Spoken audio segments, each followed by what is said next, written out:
네, 미제 사건은 미래의 범행에 여지를 준다는 점에서도 시민 안전에 큰 위협이 될 수 있습니다. 완전 범죄가 있을 수 있다는 잘못된 신호가 될 수도 있죠. 이번에 화성 연쇄살인 사건의 용의자가 특정되면서 다른 장기 미제 사건의 관심도 커지고 있습니다. 이 사건과 함께 3대 미제 사건으로 꼽힌 개구리 소년 사건, 또 이형호 군 유괴 사건 등입니다. DNA 분석 기술 같은 발전한 과학 수사가 진실 규명에 기대감을 갖게 하고 있습니다. 오승목 기자입니다.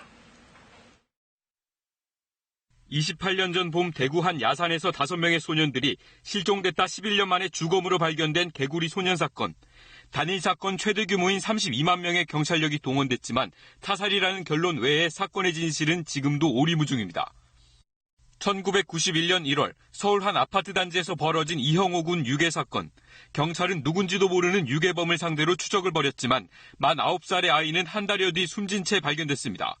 16년 뒤 사건이 영화화되고 범인 목소리를 안다는 제보가 잇따랐지만 진척된 성과는 없었습니다.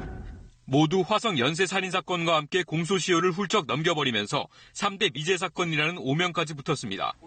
하지만 국립과학수사연구원의 유전자 분석실이 신설됐고 새로운 DNA 분석 기술 등이 도입되면서 3대 미제 사건 가운데 하나가 해결의 열쇠를 찾았습니다.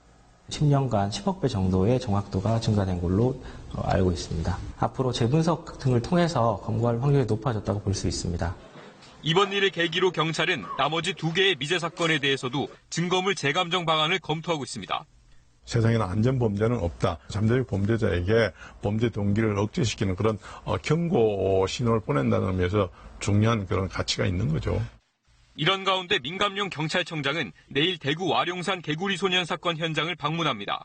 국민적 관심사를 끌었던 화성 연쇄살인 사건의 실마리가 풀리면서 다른 미제 사건 해결에 대한 기대도 커지고 있습니다. KBS 뉴스 오승복입니다.